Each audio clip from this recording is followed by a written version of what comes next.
me ask you something. Who is the best singer of Rihanna's generation? Most people would say Beyonce, some would say Adele, some would even say Mariah. Very few people would say Rihanna. And yet, Rihanna is the one who became a billionaire, not from music, but from business. And when I started studying how she did it, I realized it had nothing to do with talent.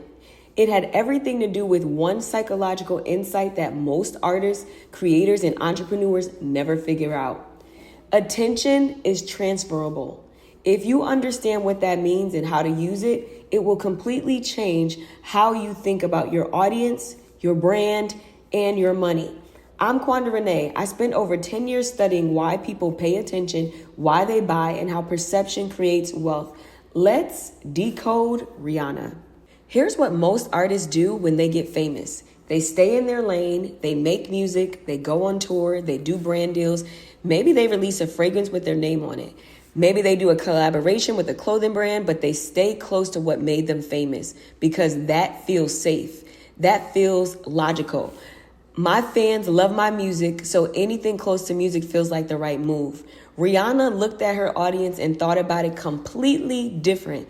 She didn't ask, what can I do that's close to music? She asked, what do my people need that nobody is giving them? That's a fundamentally different question. And it's the question that changed everything. Because when you ask, what can I do close to what I already do, you stay small. But when you ask, what does my audience actually need?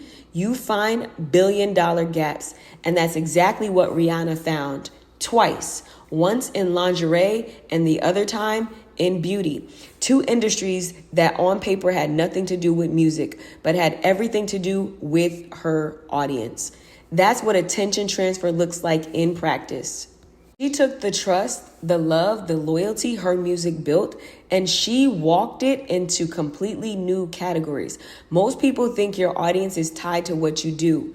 Rihanna understood your audience is tied to who you are, and who you are can go anywhere.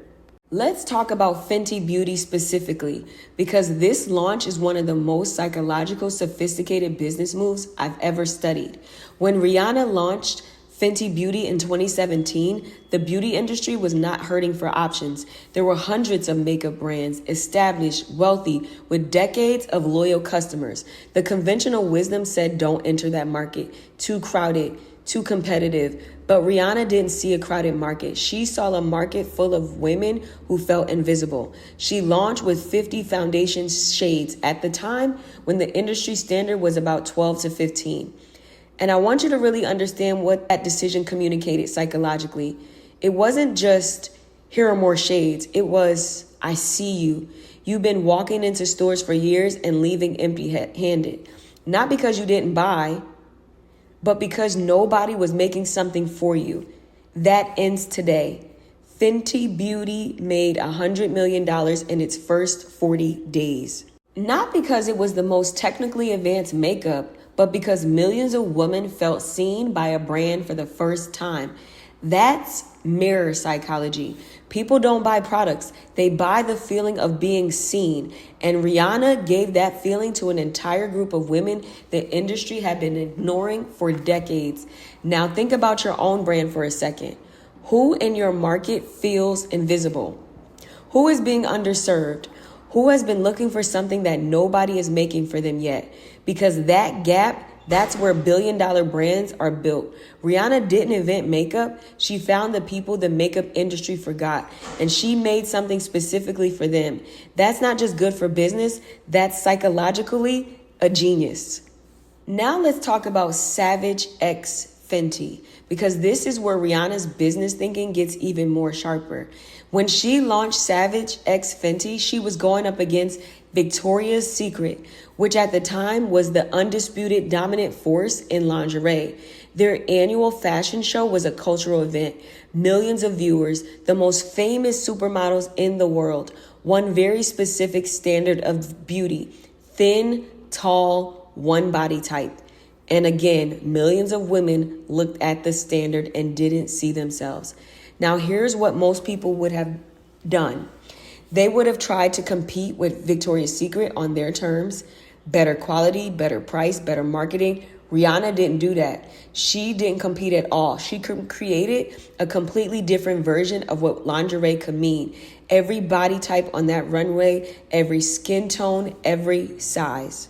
The message wasn't, we're better than Victoria's Secret. The message was, Victoria's Secret was never for you anyway, but this is. And that psychological repositioning was devastating to Victoria's Secret because Rihanna didn't take their customers. She activated an entirely new audience, customer base that had never felt welcomed in the lingerie category before. Within a few years, Victoria's Secret canceled their famous fashion show. Their sales declined, their cultural relevance evaporated, not because Rihanna beat them, but because she made them irrelevant to a generation of women. That's category creation, and that's one of the most powerful moves in business. You don't compete in someone else's category, you build your own. And when you build your own category, you're not just the best option, you are the only option, and for a very specific person. And that specific person tells everyone who looks like them. That's how you build an empire. So here's what I want you to take away from all of this.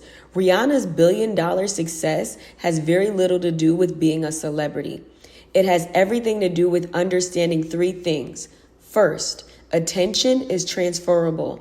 The audience you build around one thing can follow you into anything. If you've built genuine trust and connection. Most people think their audience is tied to content.